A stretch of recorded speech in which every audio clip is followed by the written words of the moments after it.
All right, so in our last module, we covered what happens when the electrical stimulus sent to the AV node, but it's blocked. There's either a delay in first degree, there's a detour in second degree, or there's a complete road closure in third degree. In this lesson, we're going to be talking now about what happens when the AV node has to take over as pacemaker. So when we're looking at junctional rhythms, the SA node in this case has failed to fire. And we know that the SA node has that intrinsic rate of 60 to 100 beats per minute. And the AV node is sitting there waiting and waiting and waiting. And when nothing happens, the AV node now knows it needs to generate an impulse and take over as the primary pacemaker. But we have some very interesting things that happen on the ECG tracing.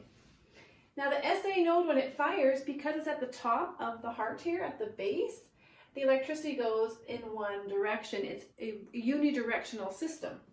But now because the AV node is in charge, electricity is going to be sent up and sent down.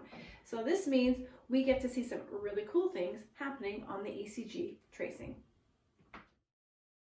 Okay, so let's get into our PowerPoints for junctional arrhythmias. I kind of get excited with these ones because they're cool, and when you start to notice the small nuances between the rhythms, it's really quite fascinating when things come together.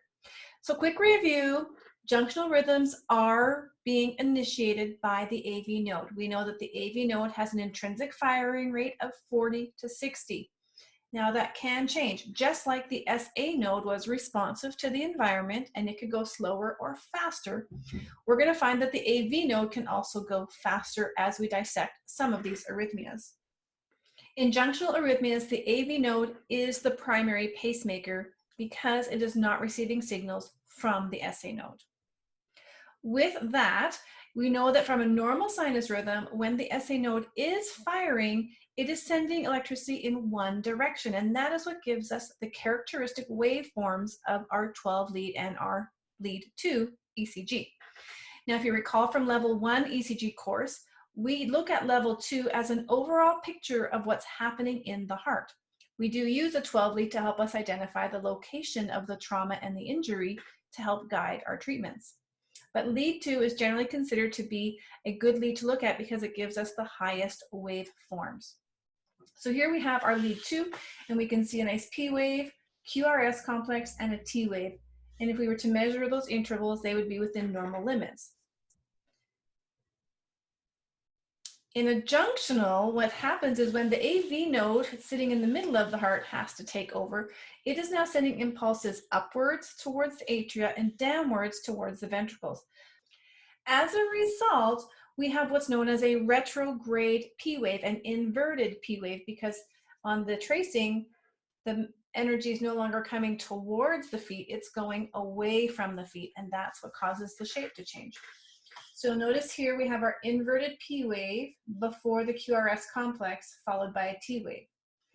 Now remember, there is no problem with electricity going past the ventricles, so we will not see changes in the QRS and T wave complex. What we will see is that inverted P wave and a shorter PR interval. Now you might be asking yourself, how does the AV node change the P wave in a different format than the atrial tissue? Because when the SA node is not driving the rhythm in an atrial fibrillation or atrial flutter, we also have characteristic changes in the P waves. For example, atrial fibrillation looks like chaos because we've got all these different spots here taking over and creating impulses. And atrial flutter's got that sawtooth as opposed to the P wave. Right, so we've got these still upright P waves, and the reason they're upright is because in atrial fibrillation, atrial flutter, the impulse is coming from somewhere above the AV node, and the AV node is right at that internodal, a non-conducting fibrous tissue, and it has to send impulse all the way up to contract the atria and all the way down to the ventricles. Now, differentiating atrial rhythms from junctional rhythms requires that we do our analysis. So we typically cannot measure the PR interval in an atrial rhythm. Remember, in sinus rhythm, the normal PR interval is 0.12 to 0.20. And in atrial arrhythmias, we can't measure a PR interval. But in junctional, we can measure it if we see the P wave, and it's going to be shorter than 0.12 seconds. So finding the P wave, not always easy. Here I've got three potentials.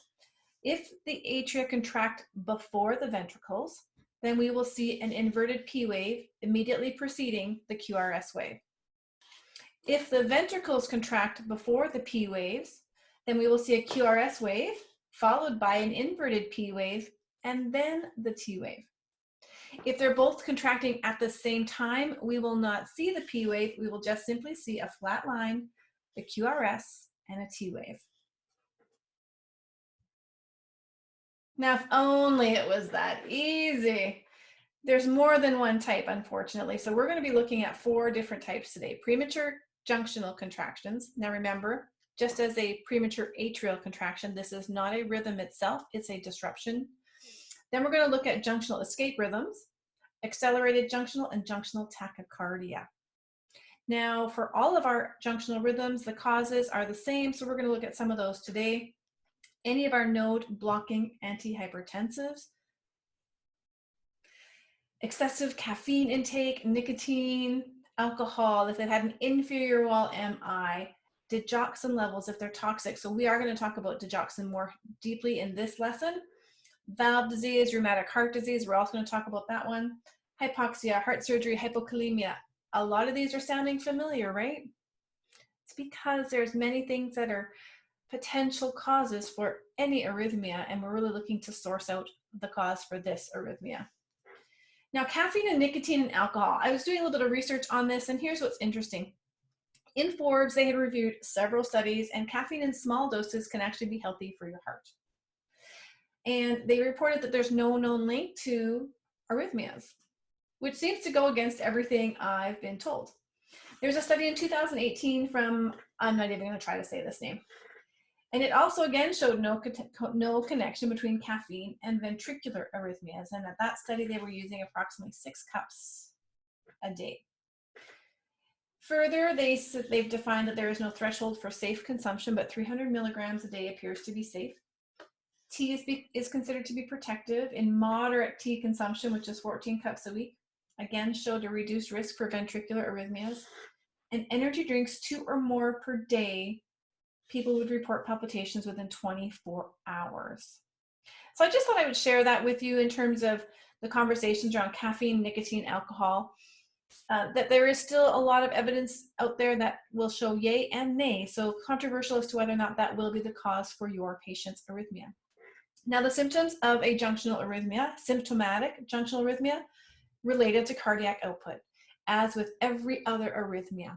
If it affects the amount of blood that the heart can pump in a minute, and the heart is not able to supply the body with the nutrition and oxygen and fluid that it needs, we will see signs of decreased cardiac output. So they might be confused, feeling faint, they might be unable to sit up, they might be sweaty, they might be feeling palpitations, low blood pressure, all those things.